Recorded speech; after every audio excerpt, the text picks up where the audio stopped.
There's nothing more valuable than hard work. And when you've put in the time and effort, not just early in your career, but throughout your career, it truly pays off. And today's guest knows a lot about that. She's someone who I've known for several years, and I've had the pleasure of watching her rise in her career in so many, many ways. Lana Womack is the Director of Creative Development and Production at OBB Media, and you know them for projects like Sabrina Carpenter's Netflix special, A Nonsense Christmas, Demi Lovato's Child Star on Hulu, and iHeart's Jingle Ball. And I've seen firsthand how she moves between creative and production with brilliant ease. Today, we're going to learn about what goes into making shows and content, and we talk a lot about what does the future of media and entertainment look like as well. So here we go. And we're back with a very, very special guest today. I think the first time I met her was in the pandemic, which was a wild, wild, wild time in television production. And I think we probably worked on somewhere around 10 projects together over 3 years. So Lana, thank you so much for being here. Thanks for having me. I'm just so honored and excited that you could join. You are a force to be reckoned with. I just think that, and you're so early on in your career too. And I'm really excited for everyone to hear all your wisdom and stories and advice and all the things. Oh my gosh, that's so nice of you to say. I'm so honored. Thank you. Yeah. So give us a little bit of an introduction, right? And I'd loved for you to talk about where you currently work, what you're currently doing. And then I definitely want to get a little bit more of your work history as well after that. Totally. Yeah. I am a producer. I'm currently a Director of Creative Development and Production at OBB Media, where I've been for almost a year now, almost just under a year. And then prior to that, I was a producer and development exec at a couple different production companies in a kind of similar world, and have mainly focused on live events and, multicam and variety and things like that, but increasingly have shifted more into the kind of branded content space. Mm-hmm. So that's me. Love. When you were a little girl, did you think you wanted to work in television and media?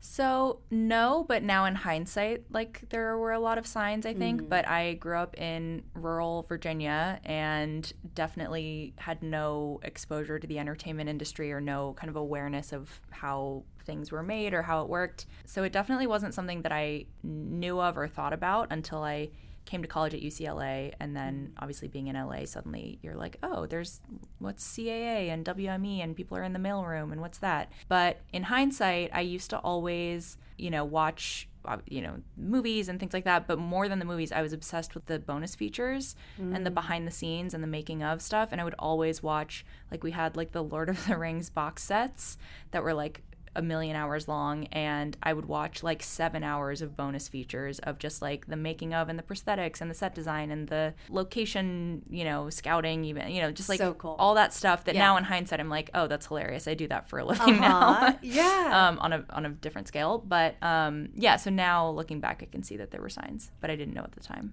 And so when you graduated from UCLA, how did you start in the industry? What was your first gig? It actually started while I was still in school. So, I got to that kind of point where everyone's getting internships. And like I mentioned, people I knew were in the mailroom and, getting internships at agencies and networks and things. And I didn't really know where to start looking. And 2 sort of random events set me on the path. So the first was I was obsessed with just working at one of the networks. I thought that is just how I should get started. And I loved 30 Rock. That was my number one show when that was still coming out. And so I was obsessed with NBC, and I would always check their job listing pages for anything. And they had a brand marketing internship post. And I didn't even really know what that was, but I applied for that and didn't hear back for weeks or months. And then around that same time, my sorority group chat, someone posted in and said, oh, a guy I know works at this restaurant in Westwood, and they are doing a focus group for some new MTV show. You get free dinner. If anyone wants to go, let me know and I'll sign you up. And so I was like, oh my God, it's A, free dinner, and B, I'm assuming the president of MTV will be there, and I'll get to hand him my resume. So I was all excited, and I went, and when I got there, it was two people named David Jammy and Jesse Lead. And funnily enough, I saw Jesse at a wedding this past weekend, and he brought this up, and it all came flooding back. So funny timing. But it was these two guys who worked at a company called Dun & Dusted, and I was like, who are these guys? What is Dun & Dusted? I've been completely swindled. I thought I was meeting Mr. MTV. And like, this is a waste of my time. I've never heard of this company. And I didn't know what a production company was even. It was basically a focus group for what ended up being MTV Wonderland, which was a show that Dun & Dusted did a series. It was like a live music series basically on MTV. And they wanted to like tap some young people and do a focus group to see what was resonating with young people. I started out really skeptical because again, I was like, who are these people? But it was so fun and creative, and I just couldn't believe that this was like two adult men's job was to like come up with a fun music concept and a music format. And it was all like the show ended up being, I believe it was like Lizzo's first ever hosting gig. I think you're right. Way before she was like a big, the big star that she is now. It felt so insane to me that this was like something that you could make a living out of, just sitting around a table and thinking like, oh, well, what if there's like a live DJ in this room, and then what if there's, some branded thing happening over in this area? And I was like, oh, I've never thought that people come up with this stuff. So then I remember I got home and I looked up Dun & Dusted, and I saw that they made the Victoria's Secret fashion show at the time, which was the biggest thing you obviously could possibly imagine. You could possibly imagine that everyone was obsessed with. And so then suddenly I was like, okay, Dun & Dusted, what are you? Now I'm interested. And I called them the next day and asked if they took interns, and they didn't. But the girl that I spoke to on the phone said we might soon, so just keep checking in. And I literally called and emailed them like once every 3 weeks until they finally were like, okay, well, now's the time. And then, coincidentally, that same day that they said that, I heard back from the NBC internship. I was waiting for that to come back around. That I had applied for months ago, and they were like, hey, we just had someone drop out. Do you want to meet for this? Like, you would start like next week. So I did that. I went in and met with that person, and I had a really wonderful boss. Well, I guess I've just spoiled it, but I ended up taking the NBC internship. Oh, you did? Yeah, because I just thought, I feel like I've got Dun & Dusted on the hook now. They know I'm obsessed with getting this internship. I think I'll get it next semester. The NBC one felt once in a lifetime. Yeah, like I just was like, I think if I turn this down, I won't get it again. And for better or worse, I took it. It was definitely not for me, just in terms of, I think working at a company that big, I think I learned wasn't for me. It was very corporate. The specific team I was on, the people were so wonderful and so nice, but basically we were doing marketing for DVD and Blu-ray, which was sort of just a sad, not the sexiest sectors in the entertainment industry. Yeah, nor the most kind of bustling of verticals of business excitement at the time. Sure. It was really kind of on its way out. So it wasn't the most inspiring place to be at the time. But you did it. And it felt valuable to have that on my resume at the time. So I'm glad I did it. And then the second it was over, I called Dun & Dusted and said, okay, now I'm available. Yeah. And then, so I became an intern there. And then there was 1 week where the assistant of the president of the company was going away to a wedding during a show week during Nickelodeon Kids' Choice Sports Awards. And so he needed someone to fill in to just help him on site. Keep his life together. Exactly. Swap out his script pages in his binder on site. They asked me to fill in, and then I did. And then I remember saying, between you and I, actually my assistant is leaving, and, it's a bummer. I know you're still in school, because you've proven this week that you're like totally capable for the job, but it's a bummer you're still a student. And this was the summer after my junior year, and I just immediately was like, no, I'm available. Like, I can do the job. That's actually, I'm fine. I can figure it out with my classes. And he was like, oh, okay, well, if that's true, then great. And I was like, yeah, give me like a week, but yes. Yeah. And then, so I immediately dropped my minor. I was minoring in Japanese, and I got rid of that, and then just went to my kind of, I guess, counselor at school and was like, how can I make this work? And I figured out a way to do like a couple summer courses and shift the other credits I needed to like night classes or like evening classes.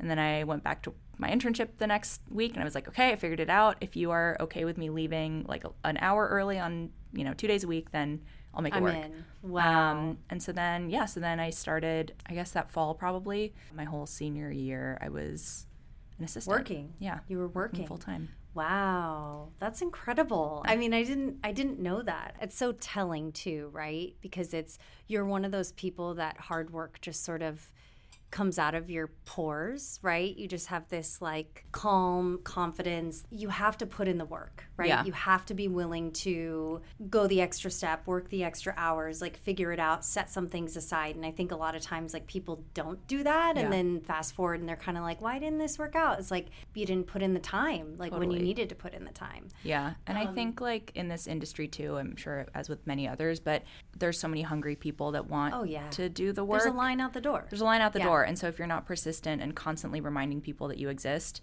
you could have had the most lovely impression on someone, but if you're not reminding them that you exist, they'll, you might just not be top of mind. And it's a gentle dance, right? Yeah. Between a reminder that I exist to stalking.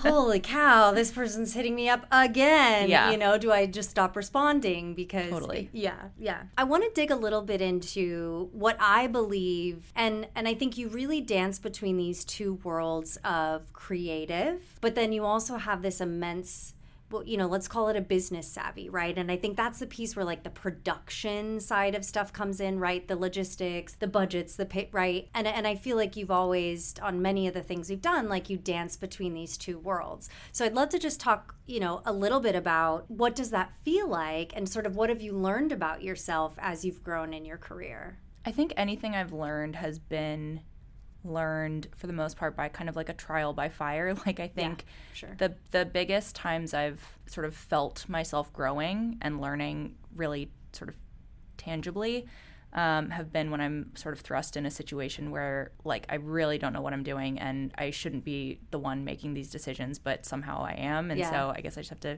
fake it and figure it out. Yeah. And I've had a few of those situations that I think have really been to my advantage and helped me along the way. Because I started out as an assistant, which so many people do in this industry, I was privy to like a lot of conversations and sat in on meetings to take notes with, really high level executives and talent and whoever the client was. And those are just conversations that you don't hear or you're not a part of, when you're building your career. And that I think I really took as much advantage of as I could and like really was an active listener in those conversations and tried to learn how the business side of our industry, which takes place in those conversations that you're not usually privy to until I think everyone should be an assistant. I agree. I think you learn so many skills and you have access. I mean, my assistant is in my inbox, literally sees every single piece of information, whatever it is, right, that comes in. Yeah. And same thing at the agencies too, right? It's invaluable and you don't realize it at the time, but then, you get past it and think, oh, I learned how to do this skill because I sat in on those meetings or I saw how that email was handled. So I want to talk like a little bit about how shows and projects are made, right? Something that you know a lot about. I mean, I know from my experience there is no exact recipe ever, but I'd love for you to share a little, how does it go from inception to completion? Yeah, I mean, I guess there's a couple different ways that most projects, at least that I've been a part of, kind of can be sorted into. One is probably the kind of begins with like an RFP, whether it's a network or a brand or a talent that, wants to do something and they have a general or even a vague idea of what they want to do. And they're looking for a creative and a production partner to sort of show them what that could look like. And pitch themselves. And I think especially earlier in my career, a lot of the projects I was involved with came about that way. So it was a network coming to us and saying, oh, we want to do the 50th anniversary special of X, Y, or Z, and it's an hour, and we have this much money, and what can you do for that? And kind of sing for your supper. A lot of projects came about that way, but I think increasingly it feels like there's less of a cut and dry, this is how something gets made. So more recently, I feel like a lot of the work I've been a part of has come about in less traditional ways. And, we've had opportunities to go out and actually just pitch talent on an idea that we have and see if they're interested and attach them to it and then go out and sell it to a network, or work with a brand and kind of get an understanding of their brand positioning and their brand goals, and then think creatively about how we can use content to achieve those goals, and kind of use it as a vehicle to make content that feels really exciting as a producer to make. And it almost like it happens to be serving this brand, but actually it's a great project that you're excited about, which is the case with the project that we most recently worked together on. No, and I feel like we should talk about that a little bit, right? Because I think that was such a unique and cool project that would have fit in the normal entertainment television box so perfectly, but yet was completely separated. I mean, it was distributed on Rolling Stone, like on an editorial platform. Yeah. So the project we're talking about is Cards on the Table with Stanley Tucci, which was a branded content series for Allbirds, the shoe brand. And yeah, it definitely was a less traditional way of putting a project together, but in some ways also increasingly is kind of the way that we look to make shows. So we started working, by we I mean OBB Media, we started working with Allbirds, and they came to us and said, you know, we are getting ready to sort of reintroduce our brand, and we really want to clarify who we are as a brand and who our target consumer is. In an ideal world, it's a Stanley Tucci type, you know, this kind of chic, cool guy that everybody knows. Everybody knows, has so relatable. Exactly. Yeah, he has interesting conversations. Yeah. And he wears great, comfortable footwear. And we're like, okay, sure, no problem. Let us take that and kind of think about some stuff. I mean, this is always a sort of a dance with a brand, is trying to convince them that the lightest touch branding is, you know, the best road to success for everyone, including them. And they were really great partners and trusted us in that, and kind of allowed us to take the content in a direction that didn't feel like a shoe commercial. Developed a format with Allbirds, which was this conversation format where a Stanley type would sit around a table with, you know, 3 to 5 guests who seemingly came from different walks of life, and they would have a conversation guided by these sort of really thought-provoking questions that were designed by someone like Dr. Orna Guralnick from couples therapy. The goal was to really find deep levels of connection between these people that you wouldn't think have anything in common. And they were on board with that just because it embodied kind of the philosophy and the ethos of their brand without, again, being a shoe commercial. Whose idea was Dr. Orna? That was, I don't want to fully take credit. I'm a little bit of a one-trick pony because all of my cultural references, and I'm only laughing because I get a lot of shit for this constantly.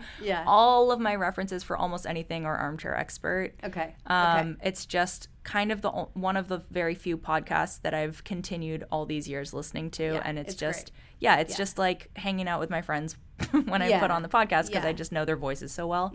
And so anyone that goes on that show kind of gets lodged somewhere in my brain for me to pull out in a meeting later. Dr. Orna Guralnick was someone that I loved her episode and was so impressed by her. And then my colleague Lenore was a huge fan of the show, and so she was immediately on board. And then we just had to kind of convince everyone else. And I think we DM'd her on Instagram. I love it. Just say, hi, we're doing this thing us, with Stanley Tucci. Well, I don't think Stanley was even on board yet. Okay. Or maybe he was. Actually, he may have been. I don't quite remember the order there. But yeah, we just thought like, okay, who's a Stanley Tucci type? Why don't we just try for Stanley and see what happens, and who knows? And so we went out to his team, and we waited a long time. And we put our pencils down for a little bit and thought, well, we'll see what happens. And then he was totally down. And he was the most wonderful collaborative partner, and his team is great, and they totally got it. Yeah, it was just one of those projects that like doors kept opening and people kept saying yes, and we ended up having Stanley on board. We had Dr. Orna on board, and she helped us, you know, kind of curate these questions and come up with the sort of psychological journey that we wanted these guests to go on to really like help them open up and connect. The questions are meant to kind of follow the flow of a 3-course meal. So there's the appetizer course of questions that are just sort of kind of disarming, and it's like, describe your favorite sandwich from your childhood. What was yours? Oh, that's a good question. Truthfully, I'm like not a big sandwich person. Same. I hate it. Anytime my mom packed me sandwiches, I would trade them for like my friends who had like the Lunchables or whatever. Yeah. Like, I did my not. God. Lunchables have so much social capital on a playground. Yes. I think that my favorite sandwich, if I had to choose, is in Japan. They have these sandwiches where they cut, first of all of the edges off. So it's like pristine white bread. And then it's like a chicken katsu and some sauce and then bread and maybe some mayo. So if I had to pick, that's probably it. Okay. Love that. Yeah. Anyway, the questions are meant to be kind of disarming, and it's like, you're not just talking about the sandwich, you're talking about why it's important to you and what your memory is from your childhood. And it just, all the questions were designed very intentionally to kind of put people at ease, but also help them open up a little bit. And I think now on the other side of it, having taped a few episodes of it, that really worked. And people loved being on the show, and often the cameras would kind of stop rolling and Stan and the guests are still at the table talking, and we're kind of like, can we interrupt? Are we done? Like, they're still having fun. Everyone's exchanging numbers by the end. Yeah. It's a great shoot when all of these talent have hard outs, right, before going into it. And then at the end of the shoot, it's like you almost have to kick them out. Yeah, exactly. They blow right through it. Everyone, we were shooting in a beautiful place at like a hotel, and people are getting drinks afterwards. Like, it was just, no one wanted it to end. So that was really amazing. And then the series, we cut it together, and we, distribution strategy was always a big kind of question, and obviously and a very important one. Allbirds is kind of owned and operated channels, didn't have the biggest reach, and so we wanted to find a way to amplify that. And Stanley's social reach is really, really strong, and some of the guests we had as well. Worst case scenario, we knew that it would do well on socials most likely, but we wanted it to have the best shot at kind of getting real viewership. And so we were able to pitch it. Once we had an episode cut, we pitched it to Rolling Stone. They felt that it was aligned with their content and look and feel, and willing to work on a very short timeline to help get it up on their platform, which really helped give it, I think, some extra credibility and boost. That was a fun one, and I know so much of what OBB does is brand centric, right? And I think, but you were doing some of that when we worked together at Done and Dusted, but just in general, so much of the traditional unscripted television, right, is gone to the brand side. And I have many theories about it, but I'm curious yours, right? Why do you think, other than the obvious, money, right? But why do you think that so much of this is shifting towards branded content? Yeah, definitely money is a not insignificant factor, but I do think that what is challenging with the more traditional kind of networks and streamers is that increasingly all of those networks and streamers are having to really just prioritize appealing to the most number of people.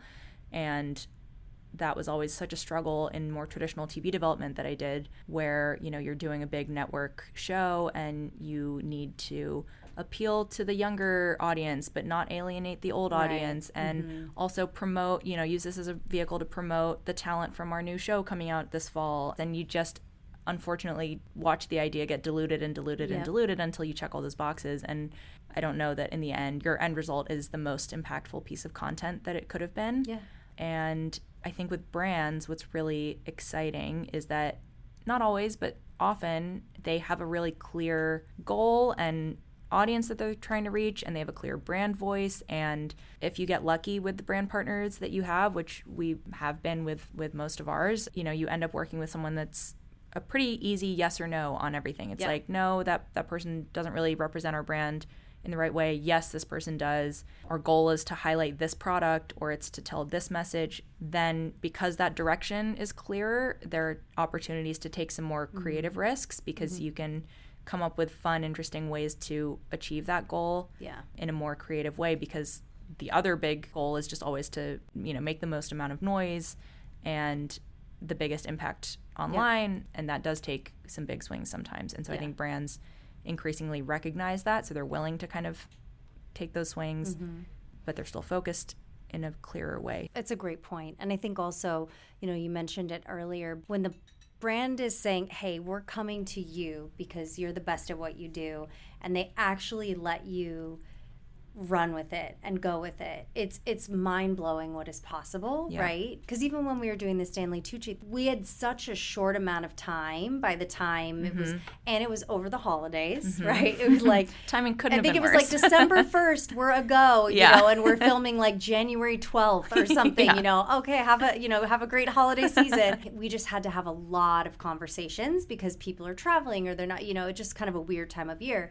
And I think, you know, it was so quick, that talent approval process. And it's not always that way, right? Because I think a lot of times, especially with talent, they overanalyze, right? And so I think for me, that was like really refreshing to just be able to like go and do our thing, you know? Yeah, I think that's such a good point. And no disrespect to anyone that works at a network or streamer, but I think a lot of those people are producers themselves and they have strong opinions about the way a show comes together and they want to be, you know, very rightfully involved in the process. But often with a brand, they're just relying on you to be the expert. And so if you tell them that a talent is really impactful and you can show them the numbers to back it up and explain why, you know, you think it's right for them, very often they'll be like, okay, great.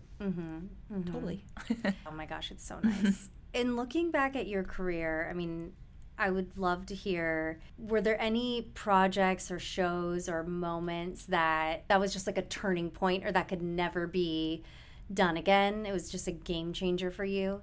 I was able to work on the last 2 years of the Victoria's Secret fashion show before it kind of took a hiatus and then changed its form a little bit. Certainly can look back now and recognize that maybe it's not a perfect show and there's plenty to say about that, but it was such an impactful show culturally at the time. And for me growing up and getting to work on it full circle and have a voice in the edit on it and produce a backstage camera on that and be a part of what I had grown up watching for so many years was such a meaningful moment. Felt like an I made it moment. Another project that was really impactful was the Mark Twain Prize for American Humor for Dave Chappelle. I think done and dusted at the time that I was there was often we were brought in to kind of re-energize maybe a stale existing format. So whether it was an award show or something else like that. And this was one that the show on stage at the Kennedy Center kind of is what it is. It was on PBS at the time. It didn't have a huge budget, but it has this incredible lineup of comedians that show up for each other. Yeah.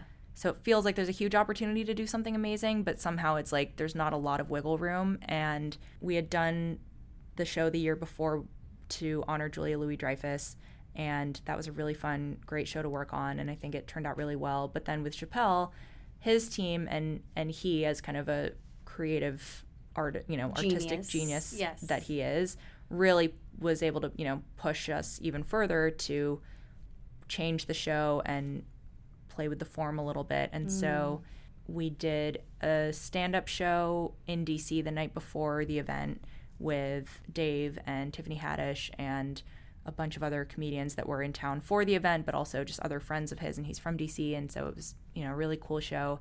And then we filmed that kind of as like this gritty sort of doc style event, and then we shot some other stuff with Dave leading up to that weekend, and after we were able to kind of weave that into the Kennedy Center show, which was completely star-studded and an incredible just like night of comedy. Yeah. And for anyone that wasn't a part of that watching it, it probably looks far less revolutionary than I'm making it sound. No, but you were there. But yeah, knowing where something like that starts and how tough it is to really make meaningful changes to a format like that that's been done so many times and for so many years, that felt like a really big win. And I haven't brought up Kristen Wong yet somehow, even though she's been a part of almost every project I've mentioned so far. But she really was like the voice in that pushed that to be what it is. And she's always one of my favorite people to work with. Yeah, that was just like a really meaningful one where I felt like I had made a creative impact on a project that was really fulfilling. So that has definitely fueled me for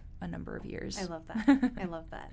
Is there something you feel like you still, I mean, obviously you have many, many, many years left in your career, right? But is there a list of things in your brain or that you've written down that are like, I'm going to do the Oscar, you know, whatever it might be? I'm just curious.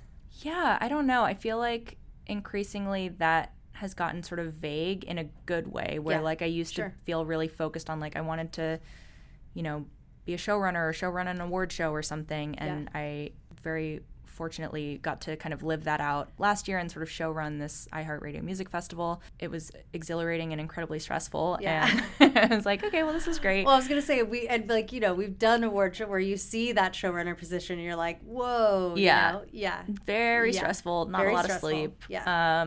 But very rewarding Yes. and very happy and proud that I got to do that.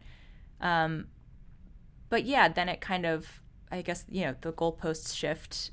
And now I think especially working on a lot of the branded work, and I think something that OBB does so well is like we're not just a kind of typical production company. There's like a ventures arm where OBB and various partners at OBB go, can kind of use content as a vehicle to build business. And that has been really inspiring to see. I would love in the future to have an opportunity to, whether it's around a talent that you're working with or with a brand or some sort of other property or just based on the merit of the content itself, but turning content into something bigger, whether it's a business or something like that would be amazing. I think that is absolutely the direction. From the talent and the brand side, the conversations around ownership and how, right, I think are just different now than they ever were. Yeah. And on the talent side, they used to get paid SAG-AFTRA scale, per episode, and it's talking massive stars.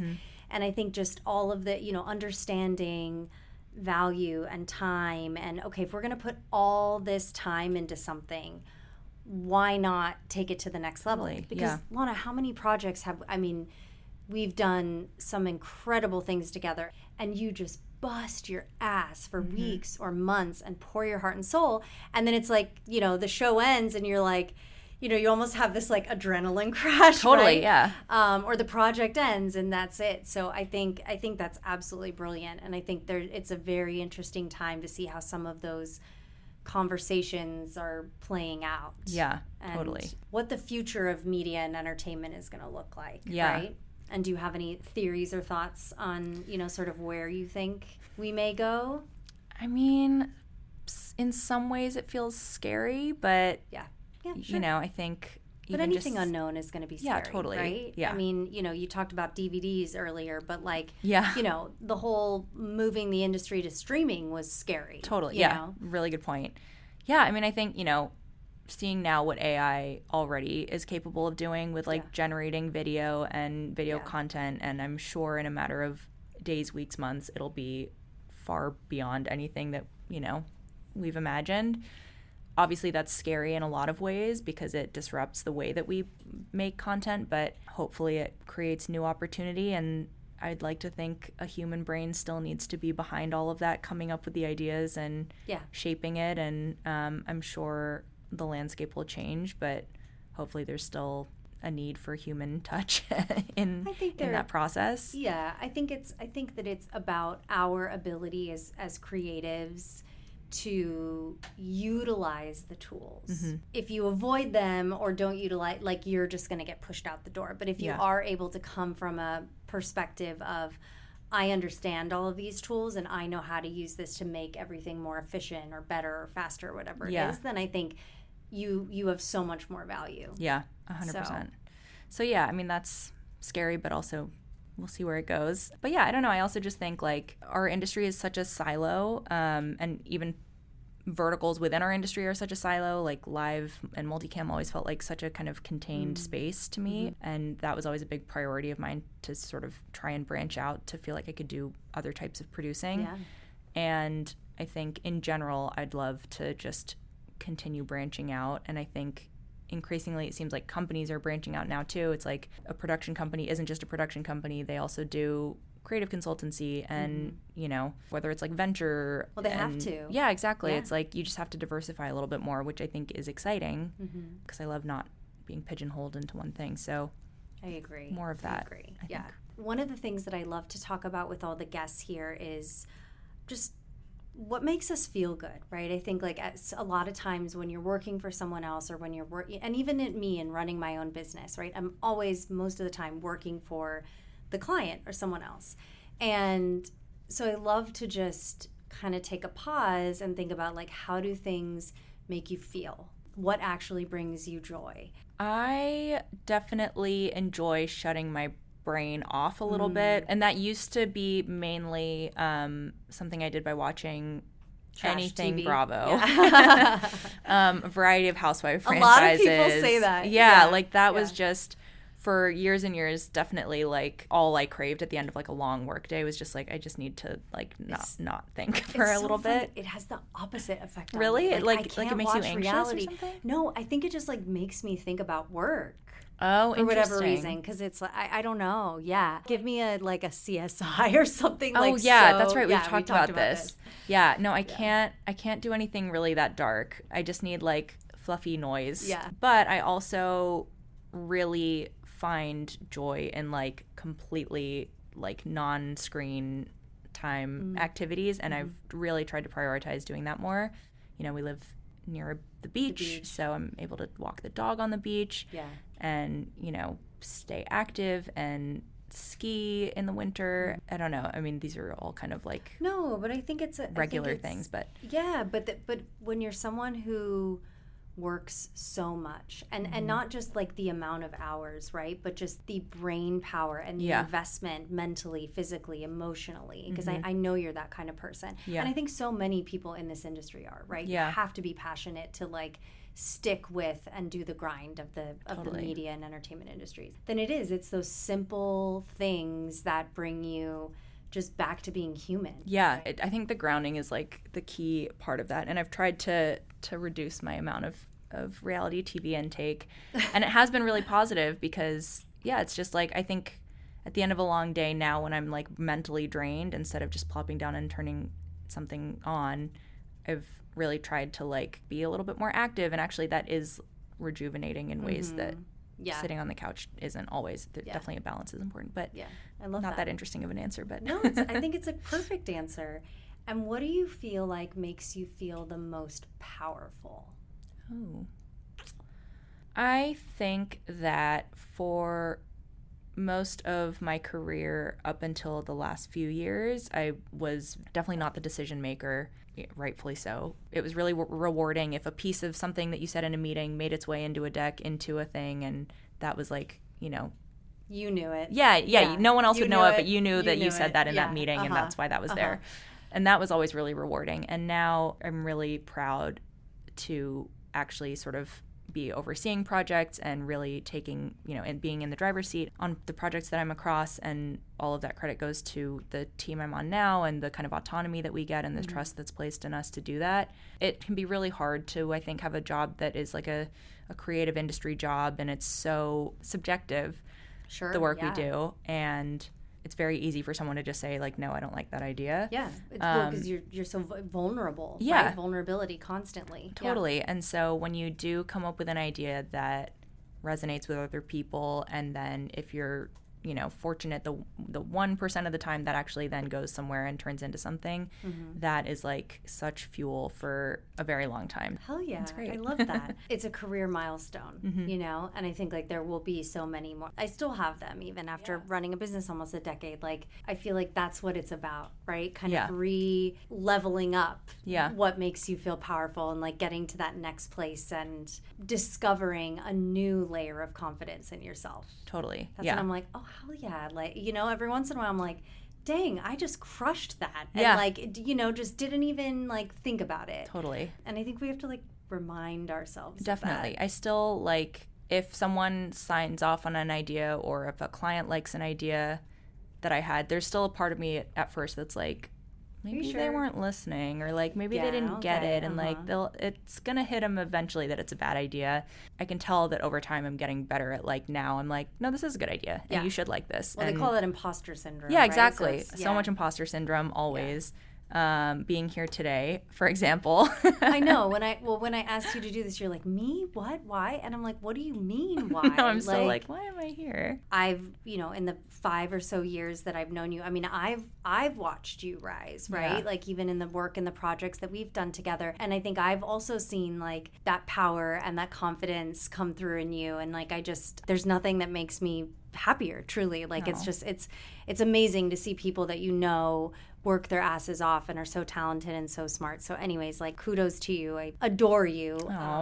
Well, Lana, tell everyone, where can we find you? Where can we follow you and, keep tabs of all the amazing things that you're doing? Yeah, you can follow me on Instagram at lana.michiko, Michiko. And I'm on LinkedIn, Lana Womack. Amazing. Well, Lana, thank you so much for being a guest on this podcast. Thank you.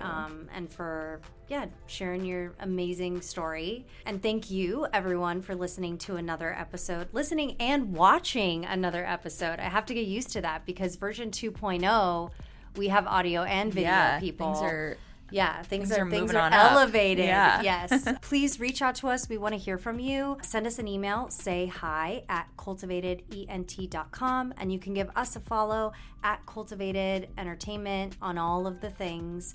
And I'm your host, Jen Proctor. Thank you for tuning in. Until next time.